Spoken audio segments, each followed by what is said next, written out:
Boa tarde a todos, sejam muito bem-vindos à Câmara Municipal de Jundiaí para a palestra O Desafio do Brasil, o Parlamento Jovem.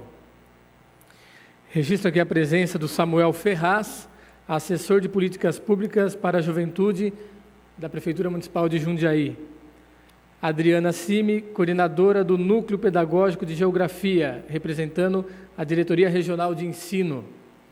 Professores e coordenadores de escolas públicas e privadas, particulares. Os candidatos do Parlamento Jovem, sejam bem-vindos ao Poder Legislativo. Nesse momento, convido para fazer uso da palavra o senhor Samuel Ferraz, assessor de Políticas Públicas para a Juventude da Prefeitura de Jundiaí.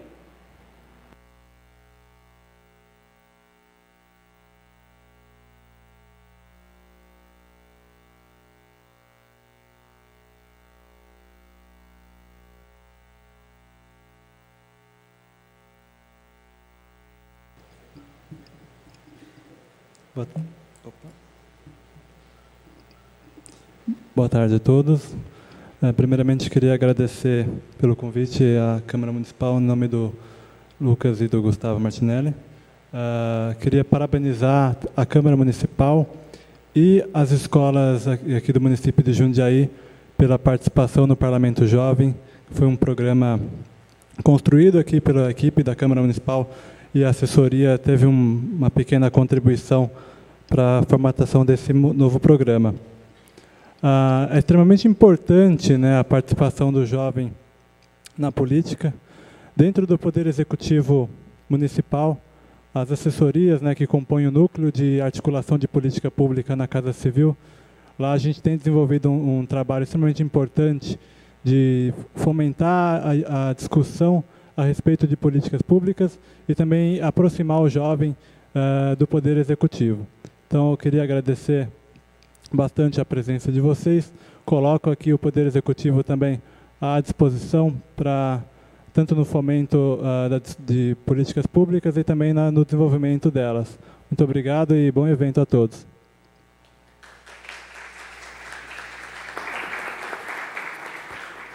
Consolidando a iniciativa de aproximar a população do Poder Legislativo Municipal e ampliar o interesse de todos pela política, temos hoje, nesse plenário, o cientista social Samuel Vidilli. Seja bem-vindo.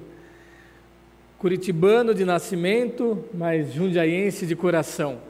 É formado em Ciências Sociais pela Universidade de São Paulo, USP, e já trabalhou como assessor legislativo nesta Casa de Leis. Atua como professor, escritor, consultor de marketing e pesquisa de mercado e opinião, além de colaborar com entidades locais, como o Cursinho Chico Poço e a ONG Voto Consciente. Antecipadamente, agradecemos a sua presença, Samuel, e a palavra é sua.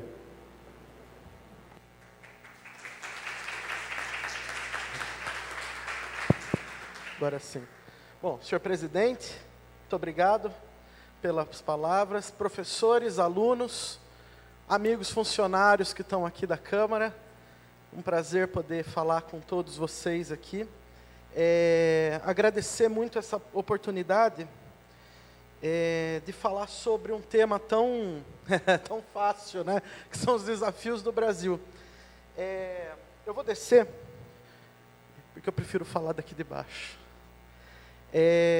Eu acho que é importante, em primeiro lugar, o presidente da casa já me apresentou um pouco, mas eu vou me apresentar com mais detalhe. Eu trabalhei aqui na Casa de Leis, trabalhei por alguns anos aqui, tive a façanha de trabalhar com o líder da oposição e depois com o líder da situação. Foi um período muito bom, digo que foi o melhor lugar que eu já trabalhei, foi uma excelente experiência que eu tive aqui. E eu depois estudei Ciências Sociais, hoje eu trabalho, como o presidente falou, sou consultor, sou professor também. E surgiu essa ideia, a convite do Lucas Luz Varg e da diretora da Câmara, da Luciana, para falar um pouco sobre esse tema que é super simples, que são os desafios do Brasil. E eu dividi como essa palestra. Primeiro vamos tentar entender, e eu vou tentar falar de uma maneira bem simples e bem objetiva, o que está errado, como responder o que está de errado, entender o que somos como brasileiros e como resolver os desafios que a gente enfrenta hoje. Então vamos começar então, peço para que avance aí o slide. Bom, em primeiro lugar é isso, o que nós temos de errado? Qual que é o nosso problema? Será que a gente realmente não tem jeito? Isso é uma coisa que a gente sempre ouve, vocês jovens ouvem muito isso, tá? É claro que eu estou falando com um público bem seleto aqui, vocês são os candidatos do Parlamento Jovem, né? Dessa empreitada, desse projeto da Câmara Municipal de Jundiaí. Então, acredito que vocês, como eu, também ficam pensando, qual que é o problema? O que a gente tem de errado, né? E hoje todo mundo tem uma opinião sobre isso, né? Tem gente que fala que o problema é cultural, tem gente que o problema fala que é da nossa formação. E aí, próximo slide, por favor. A gente vê coisas assim, para deixar a gente pior ainda, né? A gente vê assim, que lá na Suécia, por exemplo, o deputado não ganha nada. Mora num apartamento de 18 metros quadrados. A gente vê que a Suíça é uma espécie de oásis político, porque tudo lá funciona perfeitamente bem. Os apartamentos funcionais dos deputados da Suécia, eles não têm funcionários, eles têm que lavar a própria roupa, eles têm que fazer isso. Próximo slide, por favor. Aí vai só piorando, né? A gente vê assim, cada vez menos a gente está numa posição privilegiada, né? E está sempre assim. Até o Chile é melhor que a gente, né? O Paraguai está fantástico, então, né? E o Brasil, a gente só ouve as piores notícias. Né? Até Botsuana, em 50 anos, vira o antigo reino de Botsuana, né? Que hoje é uma república.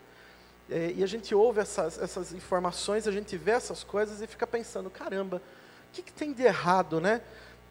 A última notícia foi a do premier da Holanda, né? Do primeiro-ministro holandês, que derrubou o café e pediu uma vassoura, um esfregão para uma moça limpar, para uma moça que estava ali ao lado da limpeza, pediu e ele mesmo limpou o próprio café que ele derrubou. E aí a gente fica pensando, por que nós não somos desse jeito, né? Próximo slide, por favor. Bom, primeira coisa que a gente tem que entender, para resolver o nosso problema, é o ser brasileiro, né? A gente tem que entender quem nós somos. Para entender quem nós somos, próximo slide, por favor, nós temos que entender primeiro o que nós não somos. E nós não somos suecos, nós não somos japoneses, nós não somos dinamarqueses. Nós somos brasileiros. Parece meio óbvio, meio ridículo falar isso. Mas a verdade é que a gente pensa muito nas soluções que funcionam nesses outros países. E fica muito se questionando assim, por que a gente não é desse jeito? Por que nós não somos dessa maneira? Mas nós não somos assim porque nós somos de outra maneira. Ser brasileiro não significa que é algo pior ou melhor. Dinamarquês não significa que é ser algo melhor ou pior. É diferente, simplesmente. Então isso nós precisamos ter muito claro, que isso também não significa que a gente tem que aceitar tudo de ruim que acontece, tá? Porque daí a gente entra no relativismo de que tudo é relativo, e daí a gente cai no mundo que está hoje. O grande mal do que a gente vive hoje é de que tudo é relativo, né? Tudo é relativo, a gente se discute absolutamente tudo, e a gente acaba perdendo, às vezes, até a própria noção do certo e do errado, né? Então, próximo slide, por favor. Vamos entender primeiro o que é ser brasileiro. Eu gosto muito dessa imagem aqui. Esse senhor com uma gravata bem bonita, aqui sentado com uma bandeira no colo, é José Bonifácio de Andrade Silva, patriarca da independência. E esse quadro representa o momento em que o José Bonifácio pensa e imagina a bandeira brasileira. O Brasil se torna independente, ele é, como eu falei, o patriarca da independência, título bonito, título elegante, para falar que ele foi um dos idealizadores da nação brasileira. E ele quis contemplar nessa bandeira as raças, esse conceito que hoje a gente já sabe que não existe, etc. e tal, mas que na época fazia parte, né? O branco, o negro e o índio, né? Então nós temos muito essa imagem representa muito isso. Ele tentou contemplar todas as características do Brasil na bandeira. Nós estamos falando do tempo do Império, então a bandeira é diferente, obviamente, da bandeira de hoje, né? Próximo slide, por favor. E aí a gente tem que se perguntar, basicamente, somos formados por índios, negros e brancos. Quem que são os índios? Bom, Nós temos sempre duas imagens dos índios. A história nos passa sempre duas imagens, né? Ou o índio é aquele que comia todo mundo no sentido literal mesmo, de comer no sentido de canibal, né? De fazer churrasco, como Hans Staden falava, né? E era fato mesmo, aqui em Bertioga mesmo, as tribos antropófagas comiam os próprios, chegavam, era muito interessante porque quando vinha o inimigo, né? Os Tupinambás, Tupiniquins, agora eu não vou me recordar exatamente o nome da tribo, tá? Chegava, os inimigos estavam correndo, e eles gritavam assim, oba, lá vem a nossa comida chegando, né? Que eram os inimigos, porque eles iam prender esses inimigos e iam comer esses inimigos. Então nós temos essa imagem, ora é do índio selvagem, do canibal, do irascível, daquele selvagem mesmo, terrível, feroz, que precisava ser colonizado e trazido à luz do conhecimento. E nós temos também o outro tipo, que seria aquele outro tipo do bom, do inculto, do bom selvagem, né? Aquele que precisa da tutela de um homem superior para poder trazê-lo à luz. E o que é o índio de verdade? Próximo slide, por favor. O índio de verdade, o que a gente pode falar? De fato, era o habitante dessa terra. Ele não era nenhuma coisa e nem outra daquilo que eu mostrei para vocês. Ele era as duas coisas. Entendem isso? Não dá para a gente... Esse que é o grande mal do que a gente vive hoje. Nós temos que tomar um lado, nós temos que tomar uma posição e falar, ou ele era uma coisa ou ele era outra. Não, o índio era as duas coisas. Nós somos as duas visões. Veja, eram habitantes originais dessa terra. Eles tinham os seus próprios costumes e crenças. E eles foram forçados a aceitar uma nova dominação. Eles foram forçados a aceitar isso. Os portugueses vieram, ocuparam o espaço. E aí, ou entrava e a história é desse jeito, dominados e dominantes, um domina o outro, existem guerras, as civilizações começam e terminam, isso acontece. Muitos foram escravizados e outros tantos mortos quando eram contrários ao que o novo dominante impunha, né? Então existiram índios que se aliaram aos portugueses, né? Falo dos portugueses porque foi o principal grupo dominador do Brasil, né? E tiveram aqueles índios que se revoltaram e que lutaram até a morte contra essa dominação. Muitos perderam as referências natais e precisaram se adaptar em novos locais. Os índios foram saindo do litoral, eles foram saindo da terra onde eles estavam, e foram indo cada vez mais para dentro do Brasil, para uma região que não era deles. Isso é fato também. Aqui não é nenhuma... E uma coisa que eu quero deixar claro para vocês, é que eu não quero fazer nenhum juízo de valores aqui. Eu quero passar apenas os fatos, para que vocês entendam onde eu quero chegar no final, com essa palestra. Próximo slide, por favor. Bom, quem era de verdade, então, o índio, né? Eles tinham sua cultura, religião, hábitos, língua, costume próprios, e que, infelizmente, não foram respeitados. Não foram respeitados porque o branco é terrível dominador, a igreja fez uma obra terrível e acabou com todo mundo? Não, não foi isso. O que aconteceu foi que um povo foi dominado por outro. Hoje nós temos uma visão, eu não estou sendo complacente com a igreja, nem com a colonização, não é nada disso. Mas é porque nós temos uma visão hoje do século XXI, em que a gente tem que respeitar, a gente aprende a respeitar e a tolerar outras civilizações, que na época o homem do século XVI, o português, não tinha. Ele via um índio matando o oponente, comendo as vísceras do oponente, ele não ia olhar para aquilo e falar, nossa, vamos respeitar a cultura. Ele olhava para aquilo e falava, não, eu preciso matar esse cara, porque ele é louco, né? Eu preciso levar a Santa Igreja, a palavra, etc. e tal. Esse é um ponto que a gente tem que deixar muito claro, quando a gente tem que fazer uma avaliação da história. Eram homens e mulheres. O que acontece é o seguinte, enquanto eles eram antropófagos e violentos com seus inimigos, outros tentaram assimilar a ocupação portuguesa. Resumindo, quem eram os índios? Eram pessoas do seu tempo, eram homens e mulheres do seu tempo. Próximo slide, por favor. O mesmo se aplica ao branco. Ora, a gente tem essa imagem aqui da esquerda, né? Heróis corajosos, desbravadores, nome de rodovia, tudo que é rodovia, né? Raposo Tavares, Anhanguera, né? E tem tantas outras aí que se mostram aqueles símbolos, né? Aquelas imagens dos bandeirantes sendo exaltados como os grandes desbravadores, conquistadores de uma terra, homens corajosos que levavam a fé para todos os lados. Alguns também interpretam os bandeirantes como bandidos degredados, né? Fanáticos religiosos que queriam impor a religião acima de tudo para todo mundo. E que, sabe, babavam e que tinham aquela coisa, que eram sujos e que matavam simplesmente. Qual que é o equilíbrio? Próximo slide, por favor. Eles vieram, o que nós temos que entender, que tanto um como o outro tinham bandidos, tinham desbravadores, tinham os degredados, tinham pessoas que tinham um real interesse de começar uma nova vida num novo mundo. Eu sempre falo para os meus alunos que isso é muito característico. Às vezes a gente acha,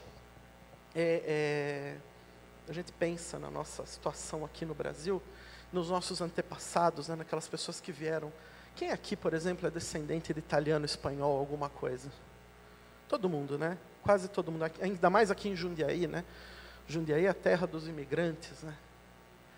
A gente às vezes pensa assim, muitos têm uma ideia assim, minha família descende dos condes não sei da onde, dos príncipes não sei da onde. Mentira, gente. Pode até ter tido um parente muito próximo assim, na 18ª, milésima geração, mas a verdade é que todo mundo que veio para cá, todos os nossos avós, bisavós, tataravós, estavam muito mal, para não falar outra coisa.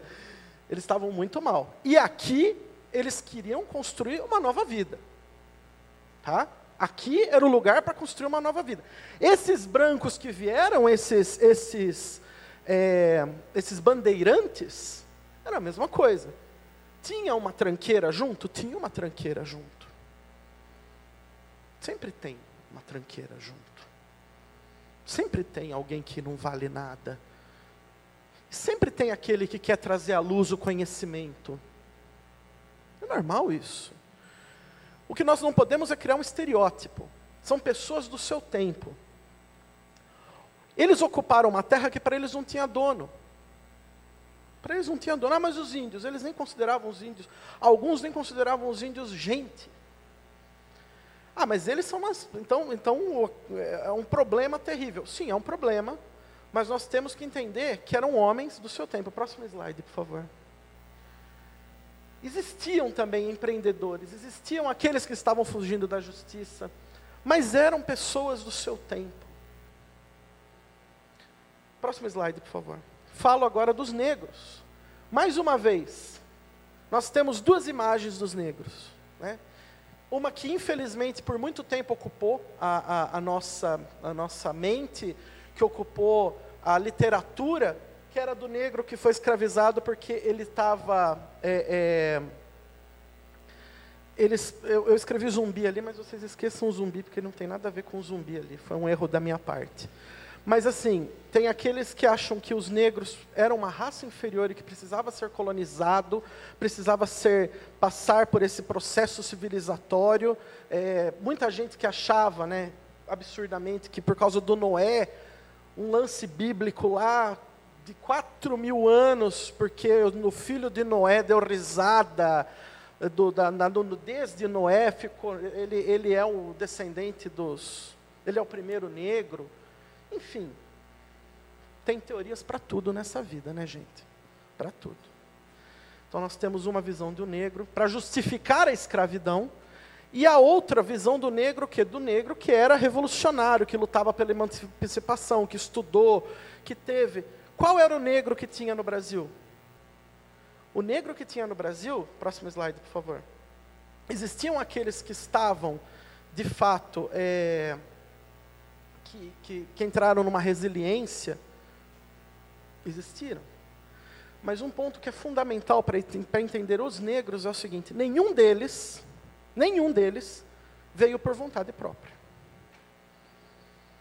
Por isso que tem de haver uma política e um pensamento diferente para essa questão.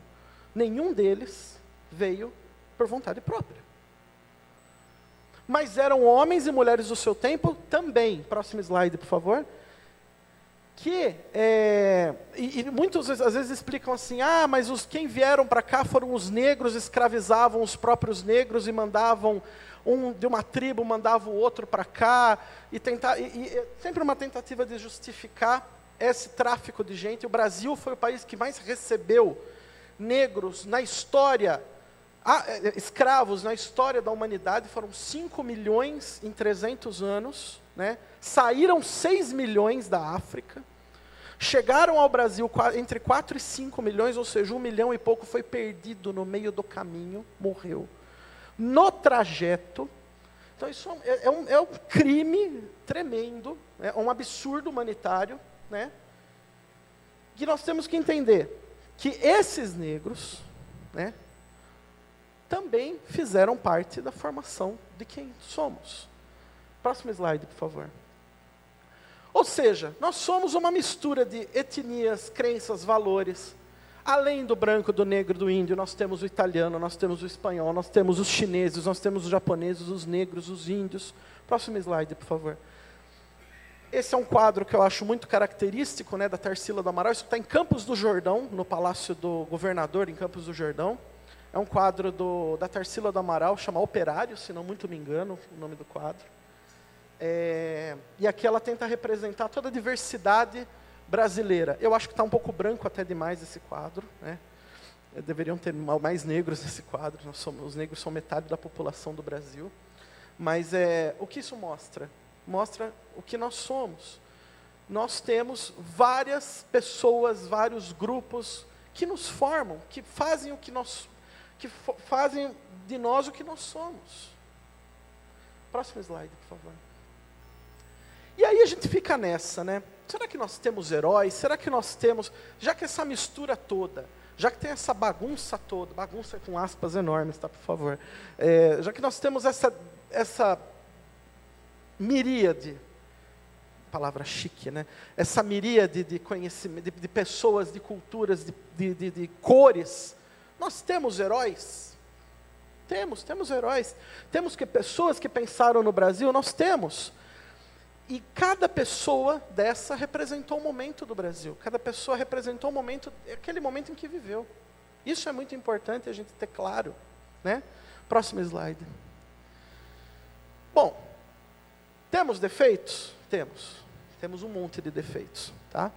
Mas a gente também tem muitas virtudes. A gente não pode esquecer nenhuma coisa e nem a outra. E esse que é o grande problema do que a gente está vivendo hoje, meus amigos. Hoje esse é o grande problema. Nós conseguimos olhar apenas os defeitos. Nós olhamos apenas os defeitos. Olhamos a vida na Dinamarca, olhamos a vida na Suécia, invejamos aquilo, ficamos como é possível. Mas o que a gente faz para mudar a nossa realidade aqui no Brasil? Eu ouvi dia desses uma pessoa falando que o problema do Brasil é cultural, que a cultura, nós vivemos um momento terrível da cultura brasileira, onde já se viu, porque o funk vai destruir, porque é isso, aquilo outro. Desculpem, mas eu acredito que isso é uma besteira muito grande. Eu tenho 36 anos, eu sei que não parece, eu sei que parece muito mais, mas eu tenho 36 anos e na minha época, quando eu era adolescente, era o tempo do tchan, era o tempo do axé, né? Era o tempo que isso fazia sucesso, né? As tardes de domingo elas eram completadas pelo Gugu e pela banheira do Gugu e pelas dançarinas de axé. E os intelectuais da época falavam: estamos perdidos. Estamos perdidos. A que ponto chegamos? Acabou o mundo. Aí você pega... E hoje fala-se a mesma coisa. A que ponto chegamos? Estamos perdidos e tal. Aí você pega São Tomás de Aquino, no século XI, no século XII, mais ou menos, ele fala: bom, a que ponto chegamos? Bom mesmo era o tempo de Santo Agostinho. Aí você vai em Santo Agostinho, no ano 300, ele fala: a que ponto chegamos? Bom mesmo era o tempo do Sócrates, né? Cristo, era um bom tempo aquele tanto. E vai assim. O homem sempre vai olhar para trás e vai falar: a que ponto chegamos? Eu acho que isso é muito característico. Então eu digo para vocês, desde já, a primeira lição que eu deixo para vocês, assim, tem jeito, sim, tem jeito. E pode piorar. Sempre pode piorar. E nós não estamos no pior momento. E não é um problema do Brasil. tá? 75% dos jovens professores que estão aqui me acompanhando, 75% dos jovens ingleses de 14 a 18 anos não sabem quem foi Winston Churchill. O cara que salvou a Inglaterra, né? O grande líder inglês, né? Tem um filme muito bom, Gary Oldman ganhou o Oscar agora, como Churchill, né? Uma figura incrível para que vocês jovens estudem, era uma figura fantástica. Né? Uma vez chegaram para ele e falaram para ele, Sr. Churchill, uma mulher chegou para ele e falou assim, Sr. Churchill, se o senhor fosse meu marido, eu envenenava o seu chá. Aí ele olhou para ela e falou assim, bom, se a senhora fosse a minha esposa, eu beberia o chá. Né? Ele tinha essa... E ele falava isso na tribuna. Ele era uma pessoa fantástica. A grande figura de um país. E nós não estamos falando do Quirguistão, nós não estamos falando do Paquistão, nós não estamos falando de Bangladesh, nós estamos falando da Inglaterra, gente. Nós estamos falando de um país que, teoricamente, está no nosso imaginário como um lugar, um centro de cultura e excelência. Não é verdade? Não estou menosprezando Bangladesh, nem o Paquistão, e nem Zanzibar que seja. Mas quando nós pensamos em grandes referências civilizatórias no Ocidente, nós pensamos na Inglaterra. 75% dos jovens ingleses não sabem. Foi feito um vídeo desses no BuzzFeed. Foram fazer entrevistas com os jovens americanos. Diga o nome, porque saiu uma pesquisa de que 1 a cada 3 nunca leu um livro na vida. Nos Estados Unidos, a maior democracia do mundo. País, modelo em tantas coisas que a gente segue, né? Casa dos Bravos, né? E aí esse jornalista vai para a rua e pergunta para os jovens, diga o nome de um livro, não é para falar se você leu. Diga o nome de um livro. Pode ser a Bíblia. Pode ser 50 tons de cinza. Podia ser qualquer coisa. E ninguém conseguiu falar o nome de um livro. Então, falar que isso é um problema cultural do Brasil é um equívoco. Falar que isso é por causa da formação cultural brasileira é um equívoco. Isso é um problema mundial. Existe um problema mundial. Né? Não é um problema local. Também é local, mas não é somente nosso. Próximo slide, por favor. Bom, gente, aí a gente fica assim, vocês verem que eu estou sendo super otimista, né? Eu acabei de falar que nós estamos perdidos aqui, então não existe solução para o nosso problema. Não existe solução para o nosso problema? Existe sim, existe. Existe uma solução para tudo isso. E a solução passa pela política, né? Como é que a gente consegue conviver com tantas diferenças? Através da política, né? Papa Francisco fala que a política é a forma mais plena de caridade, alguma coisa do tipo. Fantástico aquilo. E é verdade. A política ela tem esse papel. O que significa a política, né? É a arte ou ciência da organização, direção e administração de nações ou estados. Próximo slide, por favor. E aí nós chegamos no ponto. Óbvio que eu ia falar. Temos aqui no Brasil 3 poderes. Na Alemanha nós temos 6 poderes. Em outros países tem 5 poderes, nós temos um modelo de 3 poderes do Montesquieu, do Barão de Montesquieu, executivo, legislativo e judiciário. Vocês sabem disso. Poderia falar dos 3, mas é óbvio que eu estou na Casa de Leis, eu estou no poder legislativo, vocês vão fazer parte do Parlamento Jovem, portanto, eu só vou falar do legislativo. E é muito conveniente falar do legislativo, por quê? Porque o legislativo é o mais importante de todos eles. O legislativo é o poder mais importante no Brasil. Olha só, o que faz o poder legislativo?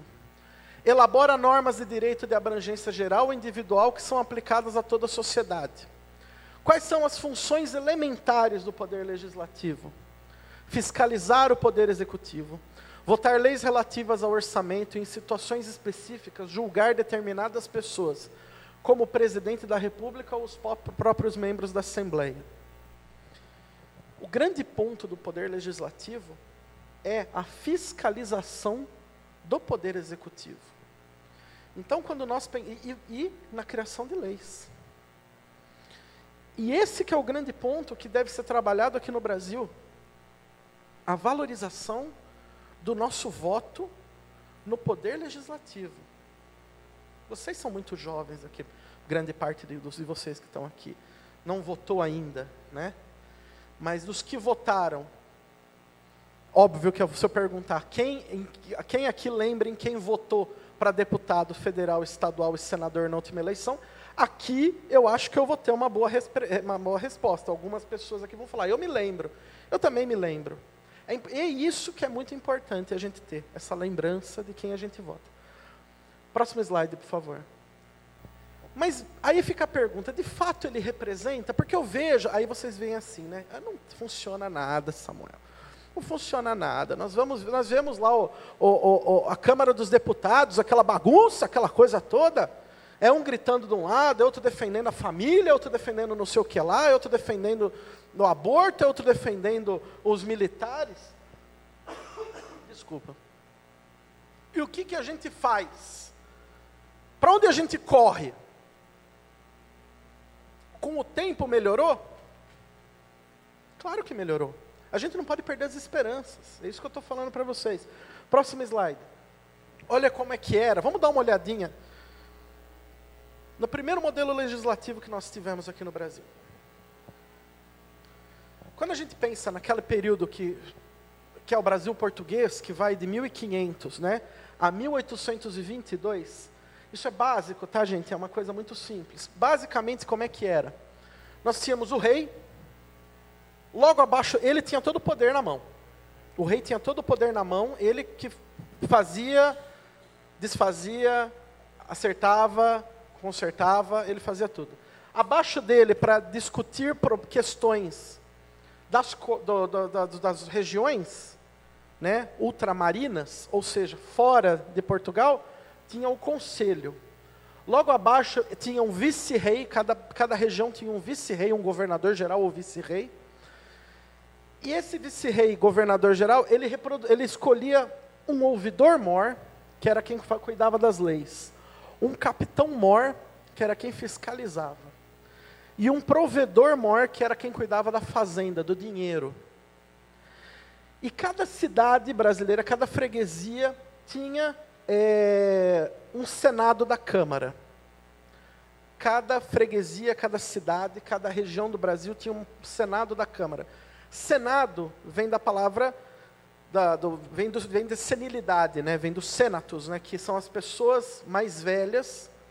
E por que mais velhas? Porque eram as pessoas mais experientes, eram as pessoas que tinham mais conhecimento, teoricamente. Então escolhiam-se dentro de uma cidade, olha lá, moradores locais, homens, maiores de 21 anos, livres e donos de terra. Ou seja, numa cidade de 100 pessoas, como era Jundiaí, né? A freguesia de Nossa Senhora do Desterro do Mato Grosso de Jundiaí, a Vila Formosa, né? Que era aqui onde hoje nós estamos. Tinha quantas pessoas que estavam dentro desse perfil? Umas 4, mais ou menos, né? Homens maiores de 21, livres, donos de terra, né? Então nós tínhamos uma real representação? Não. Não tinha. Mais um slide, por favor. No período do Império, muda-se, né?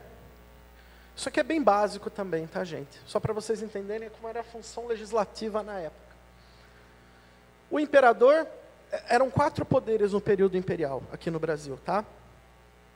O imperador tinha o poder moderador na mão e o poder executivo, que ele dividia com o presidente do Conselho de Ministros, que era o primeiro-ministro, escolhido dentre deputados eleitos. Quem eram os deputados? Eles eram eleitos por homens maiores de 18 anos, livres e com uma renda determinada. Eram alqueires de mandioca que definiam quanto que a pessoa poderia, se a pessoa poderia votar ou não poderia votar. Ou seja, uma população de 100 mil brasileiros, a gente tinha novamente umas 10 ou 14 pessoas que poderiam ser eleitas e que poderiam escolher. Porque para cumprir todos esses requisitos, era uma parcela muito pequena da população, né? E as câmaras municipais, então veja, nesse primeiro poder, na primeira parte ali em cima cinza, nós temos o poder nacional, né? o poder em âmbito imperial na época. Logo depois, o poder provincial, você tinha o presidente da província que era escolhido pelo imperador, não era escolhido pelo voto. Os deputados provinciais que eram eleitos. E nas cidades, nos municípios, você tinha o juiz de paz, o juiz local, a Câmara Municipal, ou Senado da Câmara, em alguns casos também era chamado assim, ainda, com o presidente da Câmara escolhido, dentre eles, como principal. Eleitos também pelos homens maiores de 18, que tinham uma quantidade tanta de alqueires de mandioca, que era como se fosse uma moeda corrente na época. E hoje? Como é que é hoje? Próximo slide, por favor. Basicamente, hoje, podemos votar em tudo. Tá? Podemos votar em tudo. Votamos para presidente, votamos para governador, votamos para prefeito. Poder executivo, quem escolhe? Somos nós. Poder legislativo, quem escolhe? Somos nós. Aí você fala assim para mim, mas ó, Samuel, temos aí uma deturpação, porque eu voto e tem aquelas coeficiente eleitoral, ou quociente, eu nunca sei a palavra certa. Quociente eleitoral, obrigado, Érica. É o quociente eleitoral, aquelas contas muito malucas de coligações partidárias, etc. e tal. Como é que faz isso? Eu, no tempo que trabalhei aqui na Câmara, tentei aprender isso à torta e à direita, eu nunca consegui aprender, porque eu, para fazer conta, sou péssimo, sou formado em ciências sociais, não sou das exatas, né? Então sempre foi uma tortura para mim isso. E aqui essa tortura se reproduzia. Mas veja, gente, como as coisas melhoraram com o tempo. Nós tínhamos o homem maior de 21 que tivesse terra, que fosse branco, que fosse livre. E hoje todos podem votar. Então isso significa que teve alguma mudança? Teve alguma mudança, com certeza. Teve alguma mudança. Precisa, mas veja, precisa melhorar muita coisa. Maravilha. Então, vamos melhorar as coisas.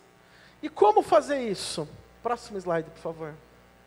Por que nós estamos assim?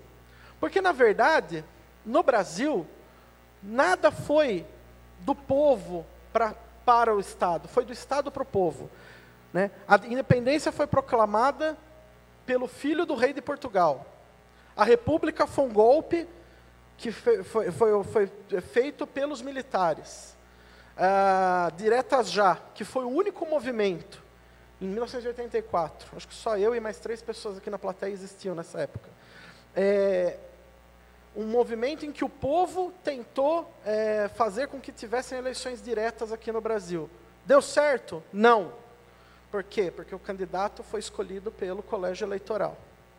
Isso é outra história. Mas vejam, isso sempre foi estabelecido de cima para baixo. O Brasil nunca teve essa cultura, o brasileiro, infelizmente, nunca teve esse protagonismo, né?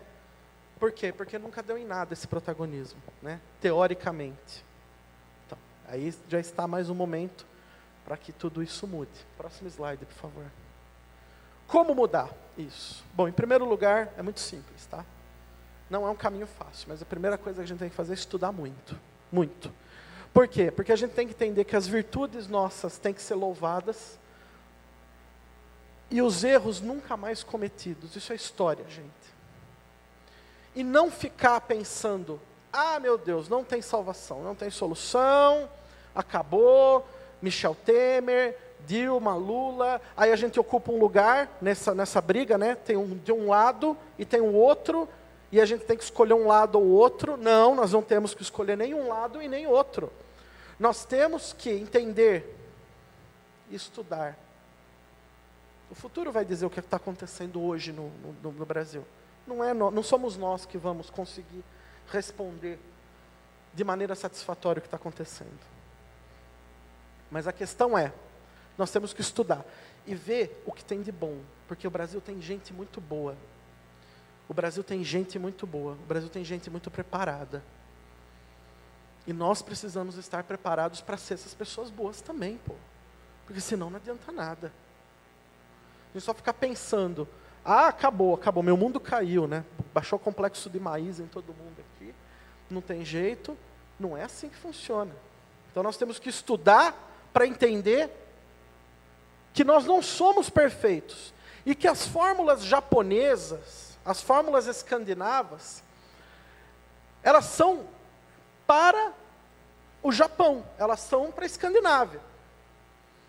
Ah, mas a honestidade é um valor universal, sem dúvida nenhuma, mas o modelo utilizado político, não estou falando das grandes verdades, né? A honestidade, claro, todo mundo tem que ser honesto aqui na Suécia, na Dinamarca, no Japão. Mas a fórmula como a política funciona no Japão, né? A ética de um japonês, ela funciona e ela só tem sentido para um japonês, né? Ela não é uma fórmula que você pode pegar e trazer para o Brasil na sua essência, na sua totalidade. É esse ponto que eu quero dizer. Próximo slide, por favor. Então, o que a gente tem que fazer? Né? Próximo slide. 3 coisas, então. Conhecer, entender e participar. Conhecendo, próximo slide, por favor. Quando a gente conhece, entende e participa, nós vemos o que é que nós estamos fazendo. A gente tem que mudar o nosso ambiente, conhecendo, entendendo e participando. A oportunidade de participar está sendo dada para vocês, jovens, agora. Esse espaço, que é um espaço público, isto aqui é nosso, esse é um espaço nosso, nós temos que ocupar esse espaço. Não só através do Parlamento Jovem, que é uma iniciativa muito bacana, muito legal isso, muito interessante vocês saírem da zona de conforto de vocês, da casa de vocês, do colégio de vocês, e vir para cá e ocupar esse espaço, né? Mas isso tem que continuar no futuro depois, tá? Votar, e como é que continua no futuro? A gente tem que saber em quem vota, levando em consideração tudo que a gente aprendeu naquela primeira fase. E onde tem essa oportunidade? Em momentos como esse. Momentos como esse, que levam a gente a começar a mudar a situação. Porque é só conhecimento que salva a gente. É só conhecimento. Não tem outra maneira. E a gente vive um mundo em que está levando a gente para cada vez um lado ou outro. E às vezes a gente acha que não tem salvação. Olha só, eu adoro essa foto. Essa foto é fantástica. Todo mundo está aqui, né? 36, isso. 1936. Em Hamburgo, Alemanha, e um barco está sendo lançado no mar, né? Inauguração de um barco. Adolf Hitler, né? Então chanceler da Alemanha, está nesse momento aqui. E você vê que está todo mundo fazendo a sua saudação nazista, né? Como uma maneira de concordar, como uma maneira de louvar aquilo que estava acontecendo. Muita gente ali não sabia o que estava fazendo, tá? Muita gente não sabia o que estava fazendo. Mas isso não é justificativa para tudo. Próximo slide. Tinha um ali que estava com o braço cruzado. Sabemos quem é essa pessoa. Sabemos que essa pessoa foi perseguida, morreu na Croácia numa trincheira, nunca mais encontraram esse homem. Ele perdeu a mulher, que era judia, ele perdeu os filhos, perdeu todo mundo. Não, os filhos não, as 2 meninas que ele tinha sobreviveram. Uma foi colocada num orfanato. É uma história horrível. O que eu quero com essa foto? O que eu quero dizer com essa foto? Que por mais que às vezes a corrente nos leve para um lado, ou para tomar uma decisão, ou para tomar partido de alguma ideia, tá, ou é extremo aqui, extremo acolá, só conhecimento vai nos tirar da ignorância, gente.